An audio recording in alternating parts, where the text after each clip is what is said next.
오늘 하나님이 우리에게 주시는 말씀 여호수아 10장 1절에서 5절 말씀입니다. 여호수아 10장 1절에서 5절 말씀. 그때에 여호수아가 아이를 빼앗아 진멸하되 여리고와 그 왕에게 행한 것 같이 아이와 그 왕에게 행한 것과 또 기브온 주민이 이스라엘과 화친하여 그 중에 있다함을 예루살렘 왕 아도니 세덱이 듣고 크게 두려워하였으니 이는 기브온은 왕도와 같은 큰 성임이요 아이보다 크고 그 사람들은 다 강함이라. 예루살렘 왕 아도니색이 헤브론 왕 호암과 야므롯 왕 비람과 라기스 왕 야비아와 에글론 왕 드빌에게 보내어 이르되 내게로 올라와 나를 도우라. 우리가 기브온을 치자. 이는 기브온이 여호수아와 이스라엘 자손과 더불어 화친하였음이니라 하매 아모리 족속의 다섯 왕들 곧 예루살렘 왕과 헤브론 왕과 야르뭇 왕과 라기스 왕과 에그론 왕이 함께 모여 자기들의 모든 군대를 거느리고 올라와 기브온에 대적하고 싸우니라. 아멘. 오늘 본문은 이스라엘과 기브온 족속이 화친을 여호수아를 속여서 화친을 맺게 된 이 사건 이후의 장면을 기록하고 있습니다. 이 하나님께서는 이 가나안을 정복하면 가나안의 7 족속을 멸절시키라고 명령하셨습니다. 왜냐하면 가나안은 하나님을 믿는 것이 아니라 우상을 숭배했기 때문입니다. 신앙의 혼합을 막기 위해서 하나님께서는 가나안의 모든 것들을 멸절시키라고 말씀하신 것입니다. 그러나 기브온 족속은 꾀를 내어 이 여호수아를 속여 화친을 맺게 됩니다. 그런데 여기서 주목할 점은 여호수아가 화친을 맺을 때에 하나님께 묻지 않고 결정하는 이 실수를 범한 것입니다. 여호수아서를 살펴보면서 이 반복되고 있는 흐름은 하나님 말씀에 순종했을 때에는 승리하지만 하나님께 묻지 않고 스스로 판단하고 결정했을 때에는 문제가 생김이 이 반복해서 나타나고 있습니다. 그러나 기브온 족속은 이 꾀를 내어 여호수아와 화친하게 되는 것이죠. 여전히 실수하고 있는 이 여호수아와 이스라엘 백성의 모습을 살펴볼 수 있는 것입니다. 비록 이 기브온 족속이 이스라엘을 속여 화친을 맺었지만 그 화친은 파기할 수 없는 화친이 되었습니다. 왜냐하면 하나님의 이름으로 맹세하였기 때문입니다. 그렇기 때문에 이스라엘은 기브온에 대한 책임을 져야 하는 것입니다. 이러한 상황 가운데 오늘 본문은 이 가나안의 5 족속이 다시 동맹을 맺는 모습이 나타납니다. 이 3절에서 5절을 살펴보면 예루살렘 왕 아도니세덱이 헤브론 왕 호암과 야르뭇 왕 비람과 라기스 왕 야비아와 에글론 왕 드빌에게 보내어 이르되 내게로 올라와 나를 도우라. 우리가 기브온을 치자. 이는 기브온이 여호수아와 이스라엘 자손과 더불어 화친하였음이니라 하매 아모리 족속의 5 왕들 곧 예루살렘 왕과 헤브론 왕과 야르뭇 왕과 라기스 왕과 에글론 왕이 함께 모여 자기들의 모든 군대를 거느리고 올라와 기브온에 대진하고 싸우니라 말씀하고 있습니다. 이 가나안에 있는 예루살렘 왕 이 아도니세덱을 중심으로 이 5 왕이 모여 동맹을 맺습니다. 그들이 동맹을 맺는 이유는 이 예루살렘 왕 아도니색이 이 여호수아와 이스라엘 백성이 아이성을 점령하고 이 기브온 족속과 동맹을 맺었음을 들었기 때문입니다. 여러분 여기서 착각하시면 안 되는데요. 여기에 나오는 예루살렘은 아직 이 가나안을 정복하기 전에 예루살렘입니다. 아직 이스라엘 백성들이 이 정복하여 이 수도로 삼은 땅이 아니라는 것입니다. 아무튼 이 예루살렘 왕이 이 소식을 듣고 두려워하였다라고 기록되어 있습니다. 그래서 예루살렘 왕을 중심으로 이 5명의 왕이 동맹을 맺고 있는 것이죠. 그런데 이들의 동맹의 칼끝이 이스라엘을 향한 것은 아닙니다. 그들의 칼끝은 이 기브온 족속에게 향하고 있었습니다. 왜냐하면 이 가나안 입장에서 생각해 보면 이 기브온 족속은 배신자들이며 반역한 자들이기 때문입니다. 아무튼 이러한 상황 가운데 기브온 족속은 길갈 진영에 있던 이 여호수아에게 소식을 전하게 됩니다. 이 소식을 들은 여호수아는 이 단숨에 이 출전하는 모습이 6절, 7절 가운데 기록되어 있습니다. 그런데 여러분, 우리가 한 가지 좀 생각해 봤으면 좋겠습니다. 이 기브온의 전쟁은 예루살렘과 전혀 상관없는 전쟁입니다. 심지어 기브온 족속은 이스라엘을 속여 화친을 맺은 사람들이라는 것이죠. 이들의 속임으로 이 이스라엘은 이 하나님의 진노를 받을 수도 있었습니다. 제가 여호수아였다라면 저는 기브온을 도와주지 않았을 것입니다. 오히려 가나안 족속들이 싸워서 이 화친을 맺었던 실수를 면하려 했을 것입니다. 그러나 여호수아는 지체하지 않고 군사를 데리고 나아가는 모습을 오늘 본문 가운데 우리가 살펴볼 수 있습니다. 어제 우리가 살펴보았던 것처럼 이 실수에 대처하는 우리의 모습은 책임을 지는 모습이어야 합니다.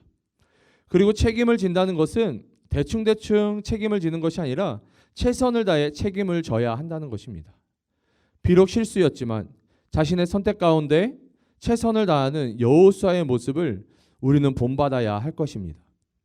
이 계속해서 8절을 살펴보면 그때에 여호와께서 여호수아에게 이르시되 그들을 두려워하지 말라. 내가 그들을 내 손에 넘겨주었으니 그들 중에서 한 사람도 너를 당할 자 없으리라 하신지라 말씀하고 있습니다. 하나님께서 여호수아에게 나타나 말씀하신 것입니다. 여러분, 우리가 여호수아서를 통해서 깨달은 사실 하나가 무엇입니까? 모든 상황들 가운데 하나님께서 여호수아에게 말씀하시면 그 말씀대로 이루어 가심을 우리가 살펴보았습니다. 다시 말해 하나님 말씀 가운데 순종하면 하나님 말씀대로 성취되어 가는 것입니다.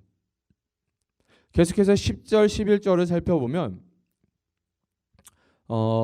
여호와께서 그들을 이스라엘 앞에서 패하게 하심으로 여호수아가 그들을 기브온에서 크게 사륙하고 벳호론에 올라가는 비탈에서 추격하여 아세가와 막게다까지 이르리니 그들이 이스라엘 앞에서 도망하여 벳호론의 비탈에서 내려갈 때에 여호와께서 하늘에서 큰 우박덩이를 아세가에 이르기까지 내리심에 그들이 죽었으니 이스라엘 자손의 칼에 죽은 자보다 우박에 죽은 자가 더 많았더라 말씀하고 있습니다. 하나님께서 이 여호수아에게 나타나 이 예루살렘 왕을 중심으로 한 5 왕의 군대를 넘겨주었다라고 말씀하고 있습니다. 우리가 아까 좀 전에 살펴본 이 8절을 살펴보면요, 이 미래 완료형의 시제를 써서 이 전쟁이 이미 하나님 손에 넘겨져서 승패가 결정되었다는 것을 우리는 알 수 있습니다. 그리고 이 여호수아와 이스라엘의 군대는 5 왕을 끝까지 추격을 합니다. 그런데 우리가 좀 전에 읽어보았던 10절과 11절을 살펴보면 이스라엘 자손의 칼에 죽은 자보다 우박에 죽은 자가 더 많았더라 말씀하고 있습니다.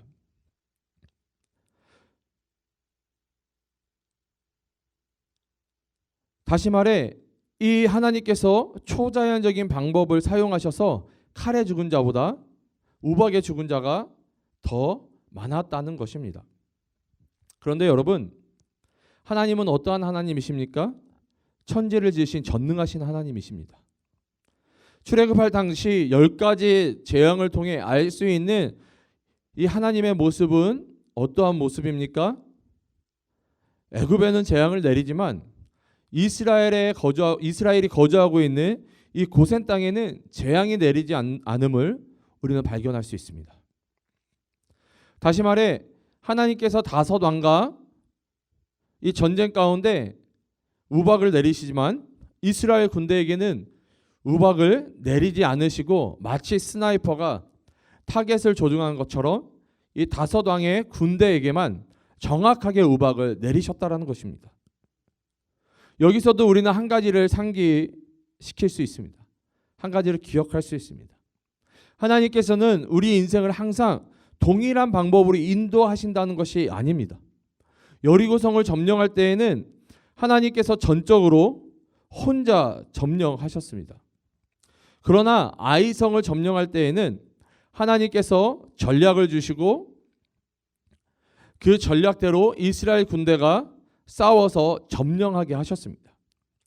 그러나 지금 이 다섯 왕과 전쟁에서는 이스라엘 군대가 싸워 이기지만 더 나아가 하나님께서 이스라엘 군대와 함께 싸우심을 우리는 발견할 수 있는 것입니다. 계속해서 12절 13절을 살펴보면 여호와께서 아모리 사람을 이스라엘 자손에게 넘겨주시던 날에 여호수아가 여호와께 아뢰어 이스라엘의 목전에서 이르되 태양아 너는 기브온 위에 머무르라 달아 너도 아얄론 골짜기에서 그리할지어다 하매 태양이 머무고 달이 멈추기를 백성이 그 대적에게 원수를 갚기까지 하였느니라. 야셀의 책에 태양이 중천에 머물러서 거의 종일토록 속히 내려가지 아니하였다고 기록되지 아니하였느냐 말씀하고 있습니다. 여기에는 더 놀라운 일들이 기록되어 있습니다. 여호수아와 이스라엘 군대가 다섯 왕의 군대를 거의 전멸시킬 기회가 찾아왔습니다. 그런데 싸움이 길어지다 보니 이 해가 지고 어두움이 찾아오고 있었던 것 같습니다. 만약 여기서 다섯 왕과 그들의 군대를 놓치면 또다시 이러한 기회가 언제 찾아올지 모르는 상황인 것이죠. 그러자 여호수아가 하나님께 간청합니다. 태양과 달이 멈추게 해달라고 간청한 것입니다. 놀랍게도 하나님께서는 이 여호수아의 간청을 들으시고 태양과 이 달이 거의 종일토록 내려가지 않았다고 기록하고 있습니다. 그런데 왜 이러한 초자연적인 역사가 이곳 가운데 일어났을까요? 여기에는 숨겨진 메시지가 있다라는 것입니다. 지금 이 전투가 일어나고 있는 지역의 이름이 무엇입니까? 이 11절을 살펴보면 벳호론이라고 기록되어 있습니다. 이 벳호론이란 의미는 집을 의미하는 베이트와 이 땅굴을 의미하는 호론의 합성어입니다. 다시 말해 이 땅굴집이라는 의미를 가지고 있는 지역이라는 것이죠. 또 다른 의미로는 호론 신의 집이라는 의미를 가지고 있습니다. 아무튼 이 다섯 왕과 그들의 군대는 벳호론으로 도망하고 있었습니다. 그들의 땅굴집으로 숨어들게 되면 더 이상 추격하기가 어려워지는 것이죠. 설상가상으로 태양이 지고 어둠이 내리면 더더욱 추격하기는 어렵습니다. 그렇기 때문에 여호수아는 하나님께 태양이 계속해서 하늘에 머물 수 있도록 달이 그 자리에 계속 있어서 어둠이 오지 않도록 간청했던 것입니다. 여호수아가 이렇게까지 하는 이유가 무엇입니까? 하나님께서 이 가나안 본토의 7 족속을 멸절하라고 명령하셨기 때문입니다. 이 가나안 본토 안에 있는 우상을 완전히 제거하기 위한 것입니다. 어느 목사님의 이 설교 가운데 이 벳호론 지역은 태양과 달을 섬기는 지역이라고 설명을 들은 적이 있습니다. 이 가나안 지역 가운데 이 우상 숭배가 가장 활발히 일어났던 지역이 이 벳호론이라고 말씀하셨던 것이 기억이 납니다. 그러나 그들이 섬기는 태양과 달로 말미암아 숨지 못하고 이스라엘 군대에 의해 멸절되고 있는 것을 우리는 발견할 수 있는 것입니다. 태양과 달도 우리를 지켜주지 못합니다. 시편 기자의 고백처럼 세상의 것들로부터 도움이 오는 것이 아니라 오직 여호와 하나님께서 우리를 도와주시는 것입니다. 그리고 우리가 우상을 제거할 때에는 끝까지 쫓아 일말의 여지도 남겨두지 않고 제거해야 한다는 것입니다. 주 안에서 사랑하는 청년 여러분, 혹시 우리 안에 나도 모르게 만든 우상이 있을 수 있습니다. 우리는 그 우상을 제거해야 합니다.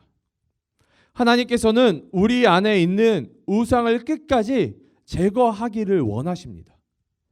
일말의 여지도 남겨두지 않고 완전히 제거하기를 원하신다는 것이죠.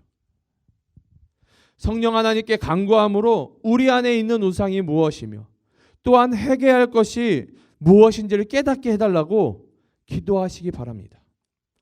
우리가 누렸던 모든 것들이 지금 이 바이러스로 말미암아 멈추게 되었습니다.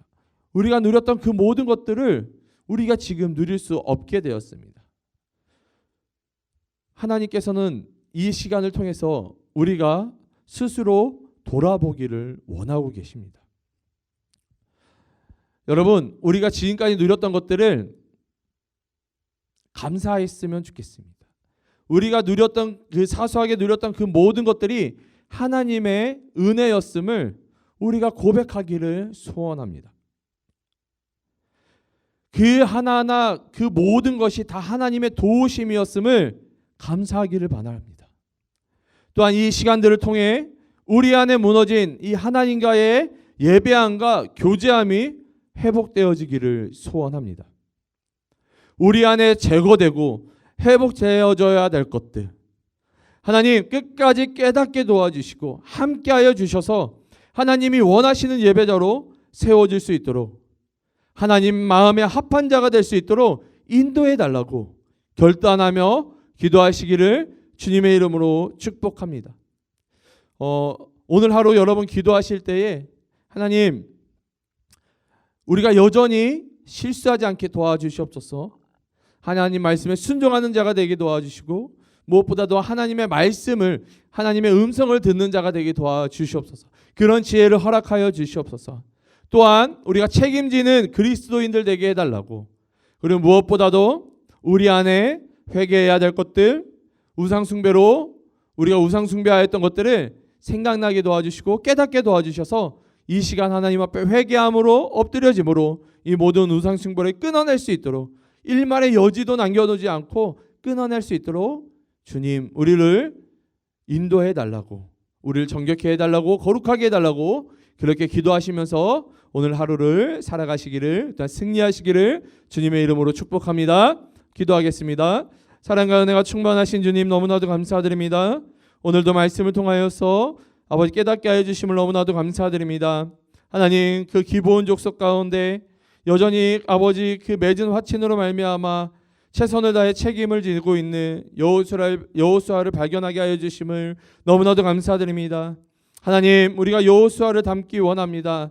화친을 맺었기 때문에 하나님 그 실수를 면하기 위해서 책임지는 것이 아니라 하나님의 이름으로 맹세하였기 때문에 하나님 앞에 아버지 떳떳하기 위해서, 또한 실수한 것들을 하나님 앞에 책임지기 위해서 최선을 다하는 그 여호수아의 모습을 하나님 닮는 자들 되게 도와주시옵소서. 특별히 오늘 하나님 그 벳호론에서 끝까지 그들을 쫓아 전멸하게 하셨던 그 하나님을 깨달아 우리 안에 아버지 전멸해야 될 것들, 우리 안에 우리가 깨트려야 될 것들, 우리 안에 우상숭배들이 있다라고 한다면, 또 우리가 회개해야 될 것들이 있다라고 한다면 이 시간 하나님 아버지 깨닫게 도와주셔서 하나님 이 시간 온전히 주님 앞에 나아갈 수 있는 아버지 우리 안에 우상들을 깨트려 버릴 수 있는, 회개할 수 있는 우리들 되게 도와주시옵소서. 그래서 우리가 다시 한번 정결함으로 거룩함으로 주님 앞에 나아가는 아버지 하나님이 찾으시는 그 예배자, 하나님 마음에 합한 자들 되게 도와주시옵소서. 오늘 하루 우리 귀한 청년들 살아갈 때에 하나님 아버지 이 세상 가운데 빛과 수금의 역할을 감당하는 자들 되게 도와주시옵고, 하나님 아버지 하나님 말씀에 순종함으로 또한 책임지는 그리스도인으로 하나님 무엇보다도 하나님 마음에 합한 예배자로 살아가는 우리 귀한 청년들 되게 도와주시옵소서. 동행하여 주시고 붙들어 주시고 보호하여 주심으로 말미암아 승리케 되어지는 오늘 하루의 삶을 살아가게 도와주시옵소서. 주님께 모든 것들을 감사드리오며 거룩하신 예수님의 이름으로 기도드립니다. 아멘.